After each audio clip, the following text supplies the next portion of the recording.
This program was first broadcast on Canterbury's access media station, Plains FM, and was made with the assistance of New Zealand On Air.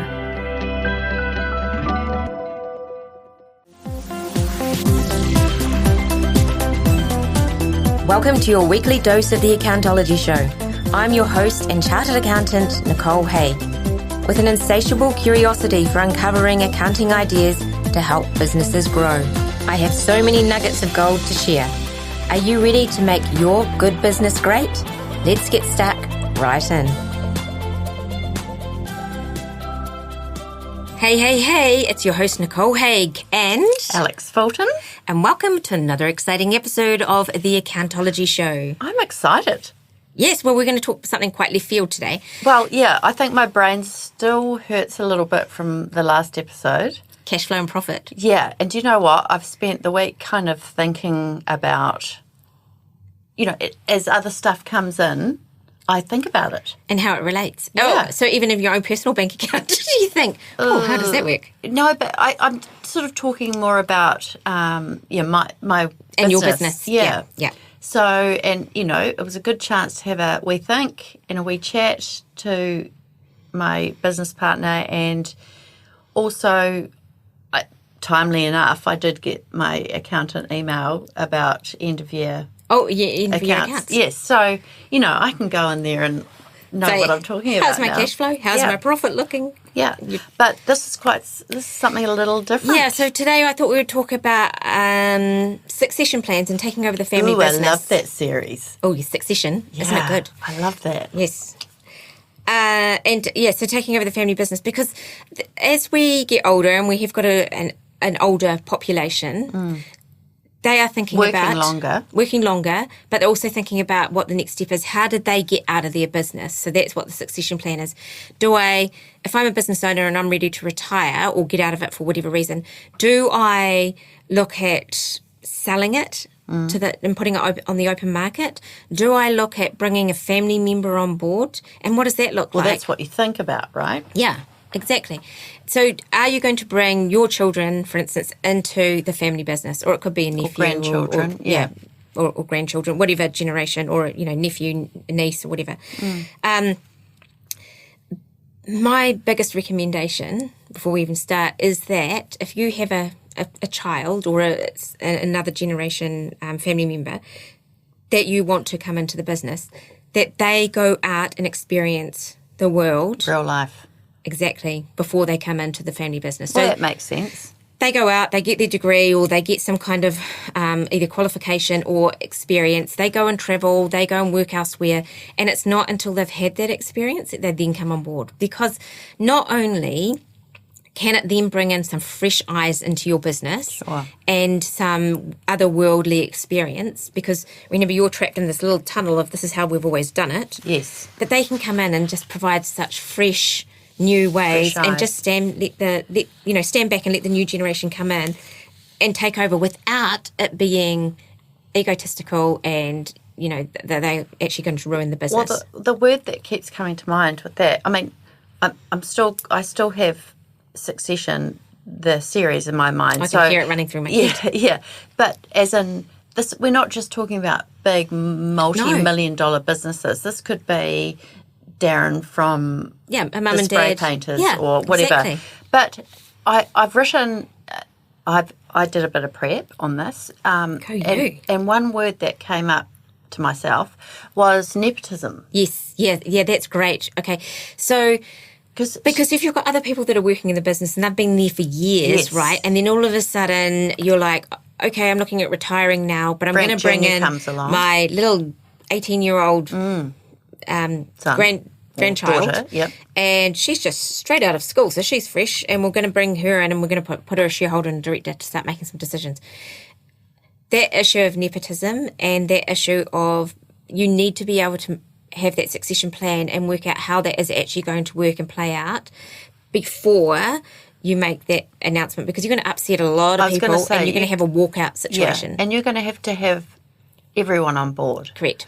Including the person that is succeeding, because, you've got to make sure 100% that the junior burger or whoever is coming in wants the job. as well, and the responsibilities, because, from what, anything about business legacy is that you're coming in to fill some boots.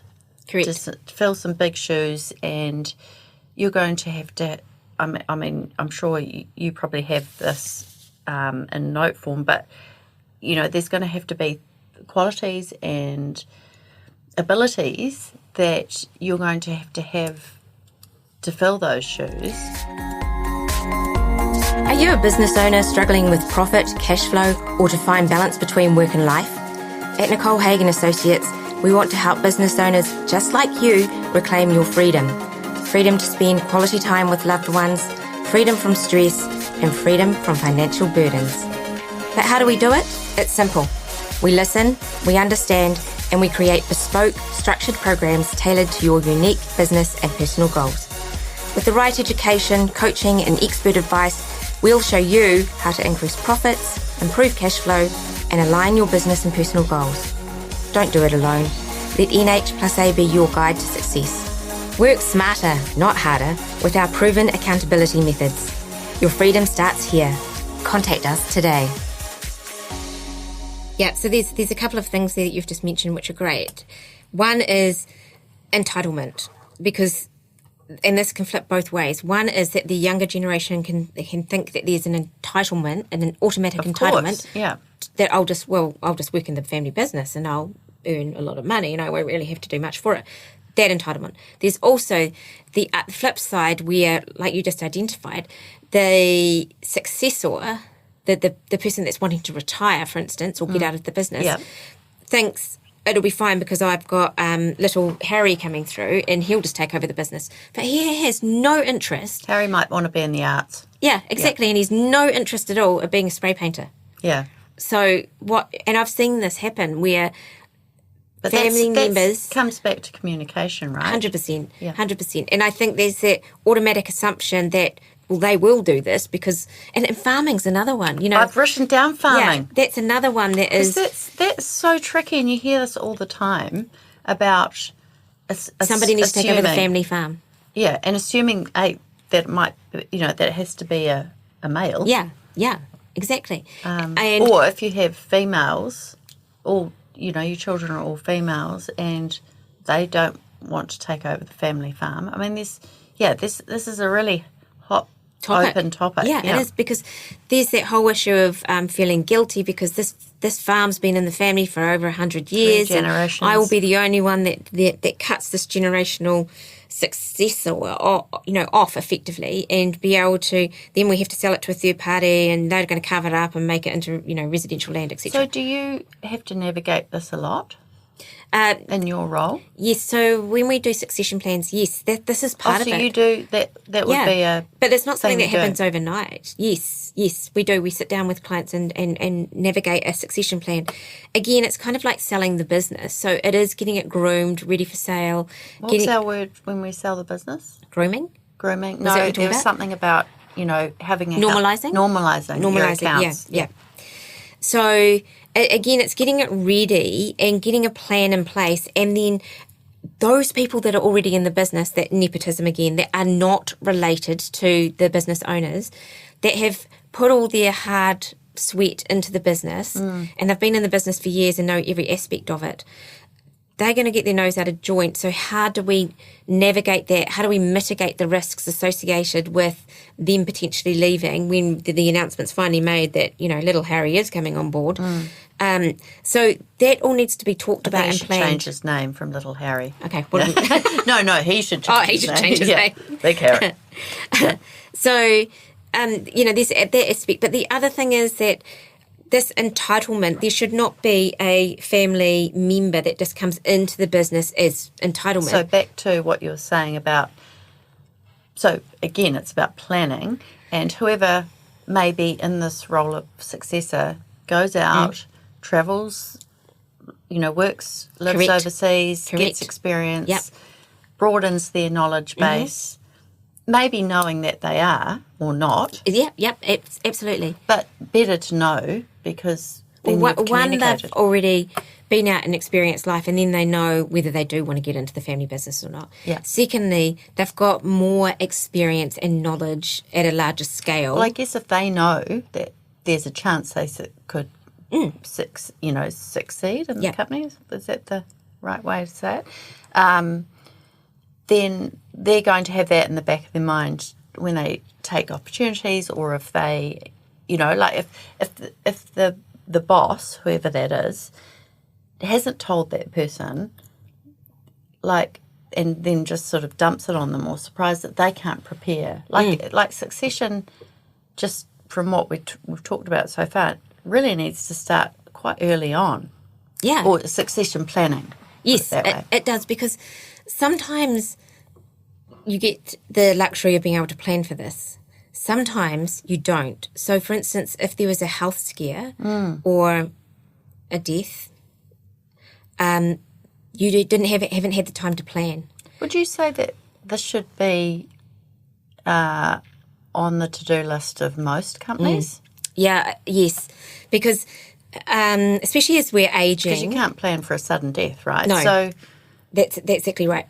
Having that plan in place around what would happen upon my passing, and again, that depends on your age as well. So if you're younger and you've got a younger family, and you might have a partner that actually has no interest in what you do in your family business, maybe there's somebody outside the business that would be best to come in and run it for a period of time until maybe your children are old enough to be able to step into that position. But again, is that something they actually want to do? Or there's many other opportunities out there that they want to go in a completely different direction. Yeah.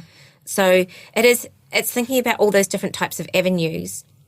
Is it a sign of, like I was going to say a sign of the times, but is it less, I think of succession as sort of an old-fashioned thing, like passing your business down to your children, or, I know it still happens, but is it less, do you think?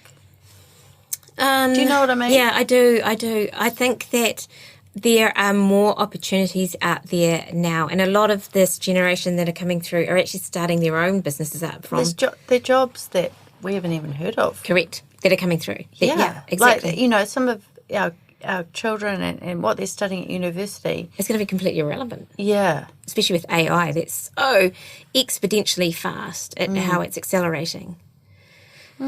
The other thing with succession is really important, that I think that anyone who's working in the business needs to work in every department. If you work or own a supermarket, you have to work in every department. If you own a McDonald's, you need to work in every department. Yeah. You need to be the cleaner. You need to know the bakery. You need to know the deli, I've the heard checkout. That with supermarkets, like you have to kind of work your way up before you have to own and it should be the same in your family business. Yeah, well, that makes sense. Because if you're at that higher level, overseeing everyone, to be able to oversee, you need to understand how each department works. Yeah, and if we think again about, we've talked about the 10 hats in a business, there's essentially 10 different areas of the business. There's the leadership area, and you've got your finance and the HR, and there's the operational side. So there's all those different aspects, IT, so to understand all those different aspects of the business will make the person coming through as a much more well-rounded 100% leader, and being able to be more empathetic and understand. Well, also, back to the nepotism, it gives them credibility. Correct. They've worked from the bottom up. Yeah. They've been sweeping, with the broom from a young age and know it all the way through. But it's important that we're not going to upset some of our critical team members that are not family members in the business.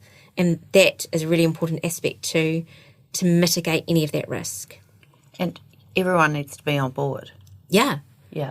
100%. But you've got to prove yourself regardless of who you are. Yeah, for sure. So even if you're a family member, you still need to be able to prove that you have an understanding of the business itself, an understanding of the team. Because there very well could be someone in the business more qualified or better at that role. Yeah.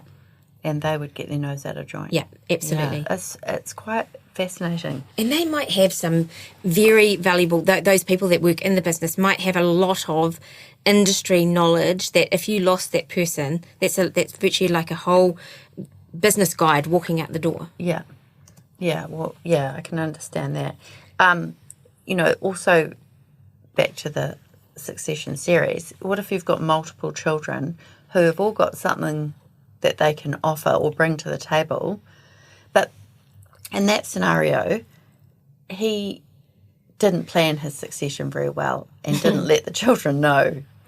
So he kept that a deep secret, didn't he? Yeah. But, like that, and when you've got multiple children, it's not a given that the firstborn, gets that seat or whatever it is. Yeah, that's quite an archaic way. Yes, and it that's was archaic, yeah. And it's very much the same with farming as well, isn't it? It's well, don't worry about the girl because she'll marry, but it's the boy that gets the farm, and the same scenario. Crazy. So you need the best person for the job. That's 100% correct. It should always be about the best person for the job, not about the name of the person in that role. And I think that if you've got family members who have a diverse skill set, if you think about a boardroom, a boardroom should have diversity around the board table. Yeah. There should be, you've got law, you've got finance, you've got sort of someone at the ops level who understands that. You've got, there's a broad wealth of knowledge sitting at that table to be able to make well-informed decisions. And I think that having a family that's all wanting to be involved in the business, which is great. Is there a rule or legal about how many family members? No, but you can put it into a constitution, or you could put it into the rules of the business effectively. Right. There's not many. Those laws of the business binding, or that constitution, or it's binding to that business? So the Companies Act is what you would follow in the first instance, and then the constitution, it may say more things about a quorum. So that's the amount of people that need to be at the meeting to be able to make decisions. So if everyone was sick around the table and only 2 people turned up, then we can't have the board meeting because there's not enough people here to make a well-informed decision. Back to just that's quite an interesting point you said about the board, how there's got to be the sort of like all these different quality. So it's not legislative, it's not regulatory, but it's good management. A good management and good governance would be a diverse board, because then every little challenge that comes up in the business, you've got a wealth of knowledge around the table to be able to make a well-informed decision. You might have a property manager, for instance, at the table, and if there's something going on with earthquakes, for instance, right? So then great, we've got the property, up. Or the architect or whomever it might be that's on the board to be able to help to make those decisions around that property. I had a question. No, I was just thinking. Sorry, this is probably off the topic, but with a board, in fact, this is probably quite a good, like shareholding and boards and all that. What's the difference? But maybe we might have to do that another time. But does the boss, when I say boss, that's... The chair? No, so the boss of the business. CEO? The CEO. Yeah. Do they have to be on the board? So they report to the board. Right, so they're not on the board. So, no, so the board is made up of the directors. Yep. So board of directors. Yep. And they get paid? Well, it depends, because you could have a charity. Okay. Or you could have some members, and it depends on the size of the business as well. So it's not a set thing, but if it's a larger business, then they can generally pay for somebody to sit on the board. So above that, though, are the shareholders. So at the top is the shareholders. The directors are working in the best interests of the shareholders so that they get a return. So if you're a shareholder, you won't necessarily be a director because you could have more shareholders than directors. So you might have a representative maybe, from the shareholders that's got a skill set in a particular area. You'll have the chair, and then you'll have however many directors that you want. So the chair is just one of the directors that have been nominated to be the chair? Yeah. Okay, we really have gone off topic. Yeah, we have. But that's all right. But that's all right. But, I think it all does relate because, obviously there's spots on the board or there's... Yes. And then the CEO essentially that's the leader within the business at an operational level. So they're there day to day running the business. When we're talking about succession, we're talking about the person that owns the business. Yeah. And is that always the CEO? No. Is that a silly question? No, that's not a silly question because that the CEO could be someone quite separate. So that the shareholders who are the owners of the business might be passive. They might just sort of sit back. They've invested into the business. They just wait for the directors to report back to them. Is the owner the major shareholder? So the owners are the shareholders. So regardless of how many. But so I'm just thinking about like Big Daddy Warbucks sitting at the end of the table. But yeah, I think I'm getting confused with fact and fiction. But sorry, what's real and what's not? Yeah, but I'm thinking like, okay, maybe I should just scale back down to, the panel beater guy or girl who wants to. Wants their son or daughter to come into the business, they, this is where it could get confusing because they could be the shareholder, as in the owner of the business, and they're also the director. Yes. So the directors make the ultimate decisions about, like the big decisions about what's happening in the business.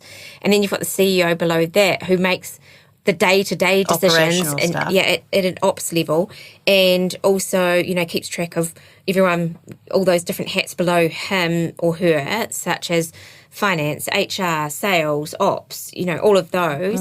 And then if there's any major issues, we'll report back to the board. If there's also things that are going well, so sort of at a higher level, we'll report back to the board on how everything's tracking. And then the board, if it needs to make any decisions, so it could be that the CEO goes, this is bigger than me, so I need to take it to the board to get them to make a decision on it. And then the board need to think about that in relation to the shareholders. So that always go back to that. Yeah. Is this in the best interest of the shareholders?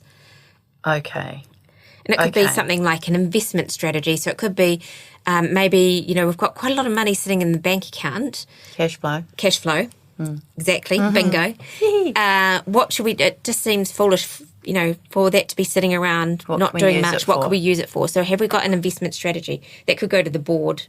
And if there's not a policy in place, they might have come up with a policy around, okay, well, we can put it into a term deposit, for instance, and for 6 months, blah, blah, blah. But, there could be, some of that higher level decision-making could be at the board level. Okay. So if we come back to the topic, succession. Yeah.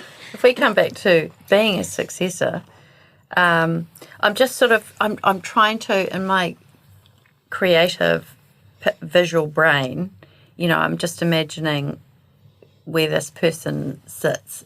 But it seems like there's multiple places. Yeah, they could sit. And depending on the size of the business, they could wear every hat. Yes. They could be sitting in the finance team, and then they could, be the CEO, and then they're reporting back to a director, and they are the director on the board as well. If it's a smaller team.